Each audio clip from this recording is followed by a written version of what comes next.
വെള്ളാപ്പള്ളി നടേശൻ പ്രതിയായ micro finance കേസിൽ സർക്കാരിന് തിരിച്ചടി. അന്വേഷണ ഉദ്യോഗസ്ഥരെ മാറ്റണമെന്ന ഹർജി ഹൈക്കോടതി തള്ളി. കേസിൽ അന്വേഷണ ഉദ്യോഗസ്ഥനായി SP S ശശിധരൻ തന്നെ തുടരും. മൈക്രോ ഫിനാൻസ് തട്ടിപ്പ് കേസിൽ അന്വേഷണ ഉദ്യോഗസ്ഥരെ മാറ്റാനായിരുന്നു സർക്കാർ നീക്കം.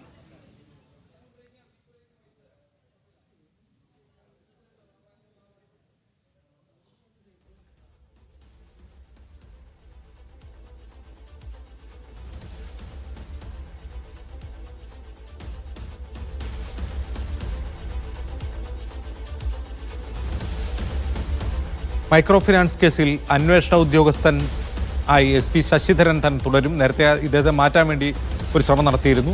മുൻപും ഹൈക്കോടതി ഇക്കാര്യം ചൂണ്ടിക്കാട്ടിയിരുന്നു. SP ശശിധരൻ തന്നെ കേസ് അന്വേഷിക്കണം എന്ന് ഹൈക്കോടതി പറഞ്ഞിരുന്നു. അഹമ്മദ് മുജ്തബ വിവരങ്ങളുമായി. മുജ്തബ, നേരത്തെ ശശിധരൻ തന്നെ കേസ് അന്വേഷിക്കണമെന്ന് ഹൈക്കോടതി പറഞ്ഞതല്ലേ? പിന്നീട് എന്താണ് ഉണ്ടായത്?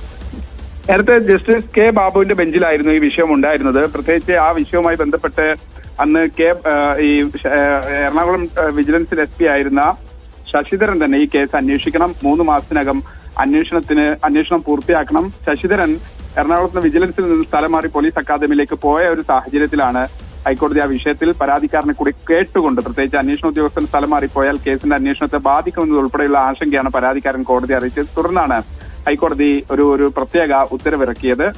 അദ്ദേഹത്തെ തന്നെ ആ കേസിന്റെ അന്വേഷണ ചുമതല ഏൽപ്പിച്ചുകൊണ്ട് ആ മാസം തന്നെ ഉത്തരവിറക്കണം, 3 മാസത്തിനകം അന്വേഷണം പൂർത്തിയാക്കണം എന്നതുൾപ്പെടെയായിരുന്നു അന്ന് ഹൈക്കോടതി വ്യക്തമാക്കിയത്. അതിനെതിരെയാണ് ഇപ്പോൾ ആ കേസിൽ തന്നെ കക്ഷി ചേർന്നുകൊണ്ട് സർക്കാർ ഒരു പുതിയ ഹർജി നൽകിയത്.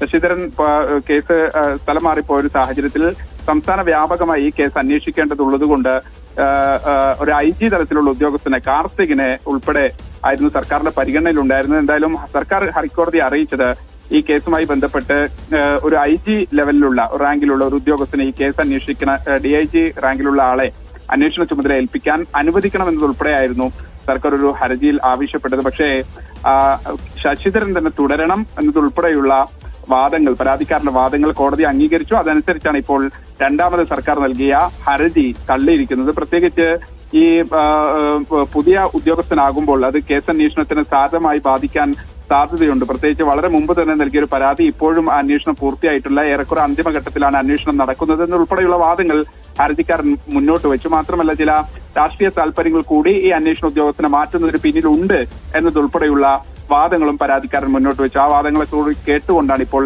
ഹൈക്കോടതി ഇത്തരത്തിലുള്ള ഒരു തീരുമാനത്തിലെത്തിയിരിക്കുന്നത്. ഇന്ന് ജസ്റ്റിസ് A ബദറുദ്ദീൻ ഉൾപ്പെടെയുള്ള ജസ്റ്റിസ് A ബദറുദ്ദീൻ അധ്യക്ഷനായ സിംഗിൾ ബെഞ്ചാണ് ശശിധരനെ മാറ്റാൻ അനുവദിക്കണമെന്ന സർക്കാരിന്റെ ആവശ്യം തള്ളിയിരിക്കുന്നത്. S ശശിധരന് ഈ അന്വേഷണം പൂർത്തിയാക്കാം എന്നതുൾപ്പെടെയുള്ള നിലപാടാണ് ഹൈക്കോടതിയുടെ ഭാഗത്തു നിന്ന് ഉണ്ടായിരിക്കുന്നത്. അതായത് ഈ കേസുമായി ബന്ധപ്പെട്ട് അന്വേഷണ ഉദ്യോഗസ്ഥനെ മാറ്റണമെന്ന സർക്കാരിന്റെ ആവശ്യം ഹൈക്കോടതി തള്ളിയിരിക്കുന്നു.